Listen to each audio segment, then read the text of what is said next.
Democrats are screaming at the sky because Trump is saying, I'm going to be invoking the Insurrection Act. Toot sweet. Because what you're doing is you are illegally stopping federal troops from doing their job, which is to enforce the border, which is to round up illegal aliens, which, by the way, is something that we all voted for, okay? So again, the fact that you're riding and dying for illegal aliens tells me a couple things. It tells me that you know you need these bodies in your cities and your states because the census was all bullshit last time. Okay. Not only did you pad the books with illegal aliens, but we now have come to find out that the Biden administration, after they took over that census data, were applying algorithms to oversample blue states so they could have more representatives. So it's a multi-layered thing of why they want the illegals. I mean, they're pretending, that Trump is Hitler and Gestapo and rounding up grandmas and throwing them into the backs of vans in the dead of night. It's like, but they're all illegally here. And they should not be here. And so all this is going to do is Trump is just like baiting them, 100% baiting them, being like, come on, what else you got? What else you got? Because we're getting ready to drop the Insurrection Act on you, okay? And we're going to round you all up. And so Trump is now saying he wants to throw Pritzker and Brandon Johnson in jail because for dereliction of duty and for stopping federal agents from doing their jobs and from actively telling cops to not help federal agents as they're doing their jobs.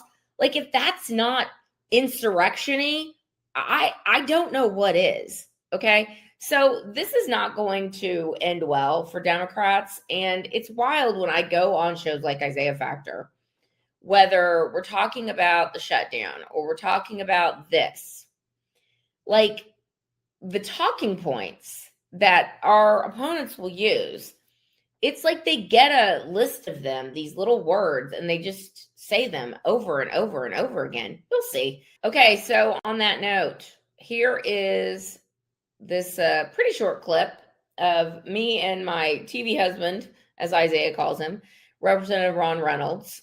We go at it over this Insurrection Act threat by President Trump. So here it is. Welcome back to The Factor Uncensored. We're continuing the discussion centered around those National Guard deployments and how President Trump is threatening to take things one step further. The president says he may invoke the Insurrection Act to deploy troops in more cities. He believes the act will allow him to sidestep court rulings preventing troops from being sent into the cities he chooses, mainly blue cities and blue states. We bring in Texas State Representative Ron Reynolds and political analyst Angela Box for the conversation. So, Representative Reynolds, is this good for the country, the direction we're heading in now? Absolutely not. This would have been good for the country if President Trump on January 6th instituted this to bring law and order, but he didn't. This is him weaponizing the military and using them as political pawns to trample upon Democratic mayors and governors in blue states for his own political purpose. This is nothing more than a slippery slope taking us to declare martial law so he can have a third term. I used to think that was a conspiracy theory, but now I'm starting to see this is part of the playbook. He wants to create chaos and confusion and carnage and then declare martial law so that he can be a holdover president for a third term. We're seeing it step by step. He's starting in blue cities, but he's going to eventually take it across the country. And that is why he's talking about declaring this Insurrection Act so that he can avoid having to get proof or a permission from any mayor or governor from the states. Angela, for those who say when the president says Oregon is burning, it's on fire, and they don't see it, and then state officials are saying because the media doesn't want to show it. It's on fire every single night, Antifa, Trans-Tifa, and unfortunately for Ron, there's not 274 to God knows how many undercover FBI agents that were in the crowd on January 6th for that little setup. But I think it's very interesting because illegal immigration is an issue that Trump is winning on, and certainly deporting people who should not be here in the first place is an issue that he was elected on. So when you see a bunch of lunatics, a bunch of fat-haired sky screamers, Antifa just losing their minds, they either have a kafif on, they'll take the kafif off, and they're like, we're down for the illegals. I mean, it is a perfect picture for the American people to show just how out of control these Democrat cities are. And if we did not have two governors, Newsom and Pritzker, who were not going to be vying for the Democrat presidential nomination, you would not see this level of bravado. But I say keep it up, because the longer they keep it up, the longer they literally tell Donald Trump and the federal government, who has the purview over immigration, no, we're not going to do it. We're not going to enforce the law. I mean, it's just like Trump's like, they're falling right into a trap. It's really quite funny. Representative Reynolds, when it comes to Congress, the federal courts all seem to be powerless. Your thoughts about that? Also, the Democratic Party. Absolutely. Totally powerless. Isaiah, this is a time where people need to stand up. Angela. I already had it. This is a time where people need strong, bold leadership. They need to speak up and stand up against this authoritarian fascist leader. They need to speak truth to power. Democrats need to grow some balls and push back.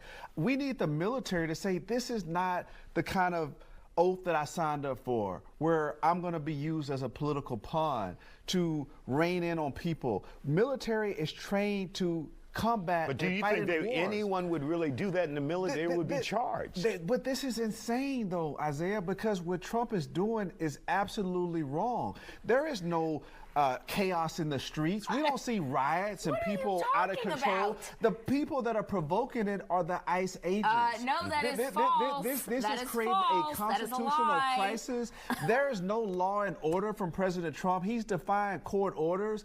He is basically saying, what are you going to do about it? This is creating a kind of atmosphere that other countries have, where they have dictators. He wants to be just like Putin and Kim Jong-un. That's what President Trump wants to do. Hitler. Well, yeah, he seems like he wants to do that. We're back to calling everyone fascist with whom they disagree. We got 30 seconds, Angela. Let me tell you something. It is rich to think.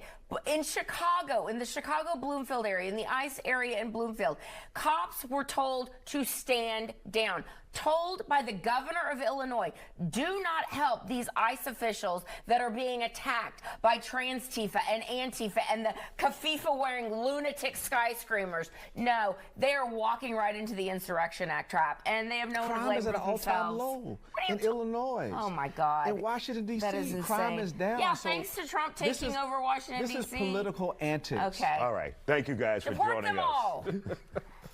Okay, that is where I'm going to leave today's video. Please let me know what you think down below. Like, subscribe, comment, do all the things. I mean, y'all, there is just so much going on that it's like putting out a fire with a little dropper of water. But we'll get to some more stuff tomorrow. Until next time, everybody, thy will be done. Bye.